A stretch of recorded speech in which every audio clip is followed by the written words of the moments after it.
এই পৃথিবীতে এমন কিছু জায়গা আছে যেগুলো শুধু পাহাড় বা নদী নয়, এগুলো হয়ে উঠেছে আমাদের অনুভব করার জায়গা।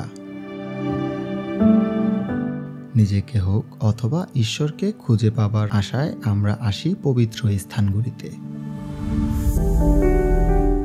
কারণ এখানের বাতাসে এক ধরনের অদ্ভুত শান্তি আর নীরবতা কাজ করে, যা এখানে আসার সাথে সাথেই আপনি অনুভব করতে পারবেন।